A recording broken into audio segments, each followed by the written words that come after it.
Earlier this year, I posted polls to the Warframe forums and Reddit and asked fellow players simply what were their top 5 picks for each weapon type: primaries, secondaries, and melee weapons. These didn't have to be the most efficient, most played, most damaging, or just their favorites. It was simply their top 5 for whatever they wanted to play with. My personal goal was to figure out what was being played with the least. Here's why. Warframe is a game most often played around the mid-tier of the game's difficulty. Depending on your progression, this means facing enemies that are somewhere between level 25 to 45, give or take 5 levels. But what this allows for those of us who feel that variety is the spice of Warframe's life is that we don't always have to play with the most efficient, badass, end-all be-all weapons to enjoy our gameplay.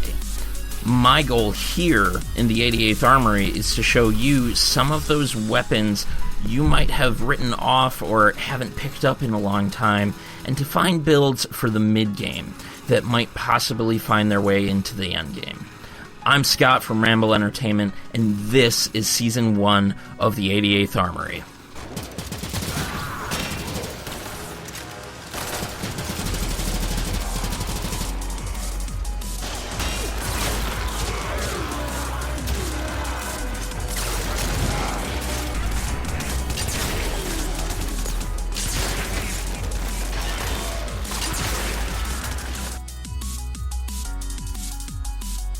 So, on this busy week of console and PC launches, I want to talk about a pair of things. I want to talk about the Tiberon, a very plain weapon. We kind of start to slow things down for, say, the frame this week.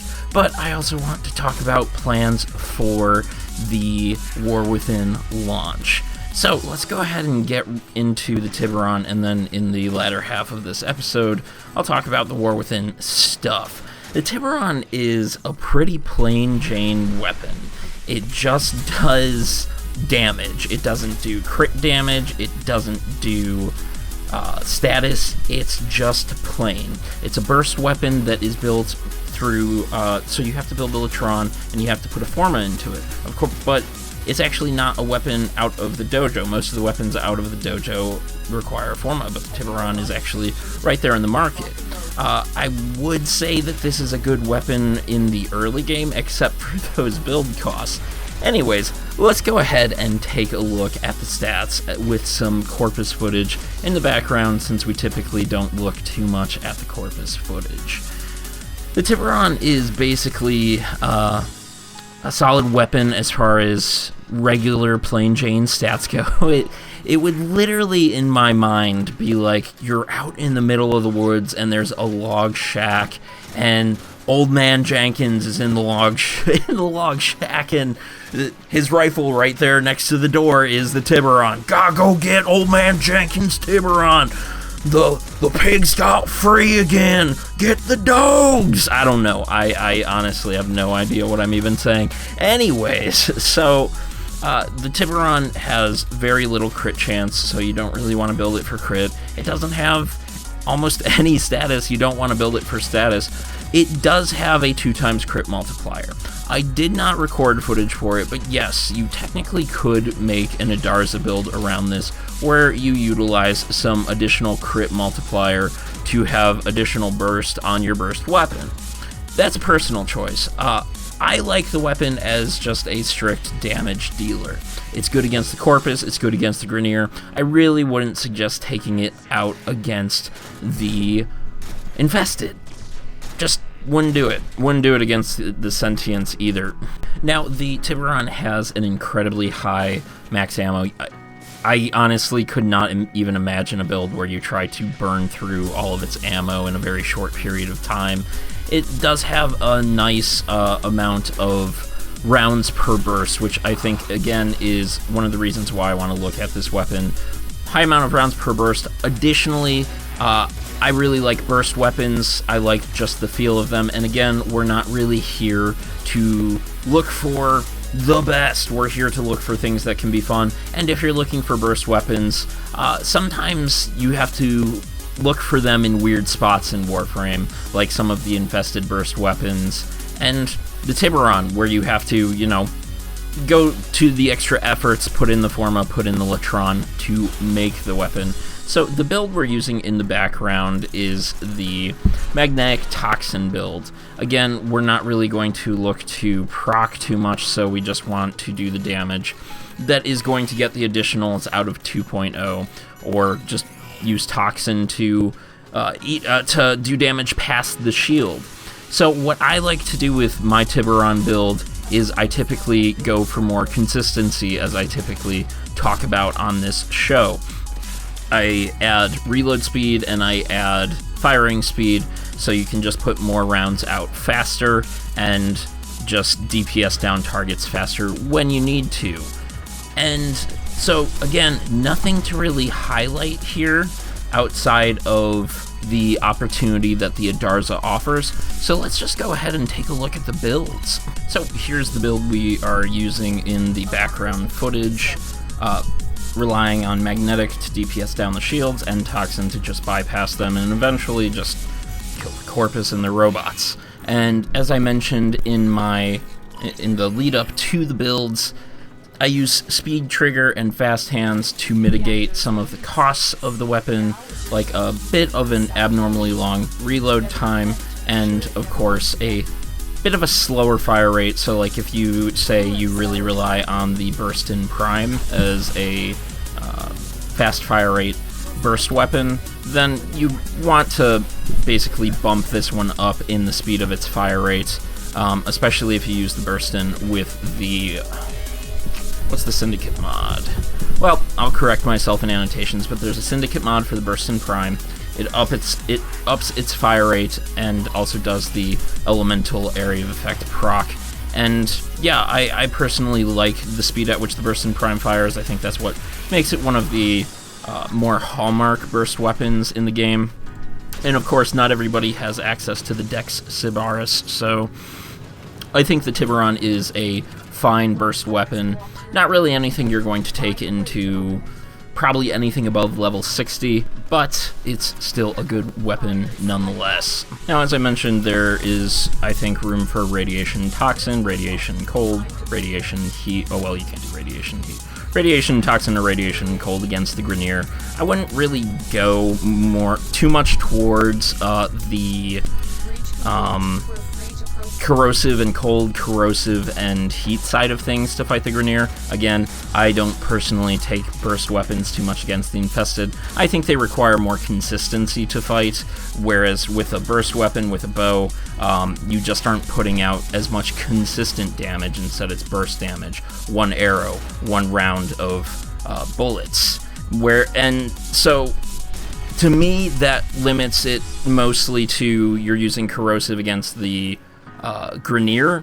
However, when you're fighting the Grineer, you're mostly fighting alloy armor. So let's go ahead and pull up real quickly damage 2.0. So with damage 2.0, most of the time, the Grineer are divided into alloy and ferrite. Ferrite mostly being the female Grineer armor. Why? I don't know. Dudes, you can wear ferrite armor too. Give it a shot. Anyway, so most of the time you're fighting the alloy armored Grineer. That might change with the War Within. We'll see. We already have seen some potential different enemy models. We'll find out this week. More about the War Within coming up. And so, yeah, most of the time I'm just going to want to DPS down the male Grineers faster, add some additional damage to the female or ferrite wearing Grineer with toxin damage. And you can take corrosive, but most of the time you're not getting that corrosive proc that really gets rid of the armor. So really you're only looking at dealing some additional damage to fewer of the Grineer units. It's a personal choice, really. And as I mentioned, I'm just not the biggest fan of using a corrosive build on a burst weapon against the infested. So the last build I want to talk about, and again, there is room for a conversion to an Adarza build, but I didn't do one. The last build from Jenkins and Sons Plain Weapons Inc. for the Tiberon is a converted build where we just add pure damage. We go for viral, and we go for radiation, and just use that to DPS down Grineer, level 30-35 Grineer at Uranus even faster. And again, what we do is we sacrifice reload speed here, so it's really worth mentioning that while you might become more consistent in damage, you lose consistency in your rate of fire. And for me, I like the rate of fire, but as I mentioned, it's not incredibly important, but to each their own. We all have to find our own builds, and even with the Tiberon, that's important. It's not just an easy, well, you do this, this, and this. No, it's a high damage, white damage weapon, as I've said in a few different videos on the 88th, where you're just looking to kind of find your own comfort zone for a weapon that really just kind of lands in the middle of the game, where you're going to use it against enemies no higher than probably 60 to 65. If you choose to, you know, more power to you. But there are obviously going to be more efficient weapons, and of course you can fight it, you can use it to fight any enemies below that level too, and again, our real purpose here is just to add some more variety. When I looked at the Tiberon, the variety I was looking for was, okay, now I want more burst weapons. Well, we've got this Kraken, and what about the Tiberon? And there's also, I think, 1 or 2 Mutalist weapons. Yeah, there's 2 weapons out of the dojo. I forget their names at the... Come on, camera. Come on. Come on. This show is already a mess. There are 2 weapons out of the dojo that are burst weapons as well. So there are some options, but I found the Tiberon to be a nice find. And again, there does seem to be an opportunity there with the Adarza as well. As I've said this only season so far of the 88th, the Adarza is definitely becoming one of my best companions. Any weapon that really has a 2 times crit multiplier, or weapons that you might build for adding to that crit multiplier, upping the crit chance, just really helps with that cat, and I love it. So, while we're here, let's go ahead and talk about some War Within hype. I've said it on a couple of episodes, but it may have been missed by those who have chosen to follow me, subscribe to me. Again, thank you very much for doing the thing, liking, subscribing, and your viewership. I have been working on a PC account for a few months now, and I've made it, or at least I think I've made it. I beat the Sedna Junction, I am ready for the War Within, I've built the hype, and I've got another piece of hype coming up here for the War Within that I think those who have been following and liking and subscribing might like, because I'm going to have a full playthrough. Without commentary to start with, I'm going to post a full playthrough the night or the very, very early morning of, and then I'm going to take those videos that I posted without commentary, and I'm going to put a graphic over it and put my face right here, and we're going to have a conversation about it. So if you play the War Within the night of, or the week of, or the month of, and you want to hear somebody else's opinion, or even just see someone else's playthrough, or if you're like me, when the second Dream popped up, and you just couldn't wait, I spoiled it for myself, and I still loved it. And if you're like that, and you want to spoil it for yourself, feel free to join me here on Ramble Entertainment to watch the War Within. I am super, super excited. Thank you for watching, those of you who watch, like, and subscribe, or even those of you who dislike, thank you for watching. If you dislike and you want to give me your opinion on why, feel free to, but please understand that this is a show about decision making, where we choose decisions. I choose decisions for myself and show you a weapon that might allow you the opportunity to make decisions for yourself, and have fun within our game that allows us a lot of variety. So here is a very small snippet that will lead into the War Within gameplay for the week. It didn't take much, but it gets me pumped.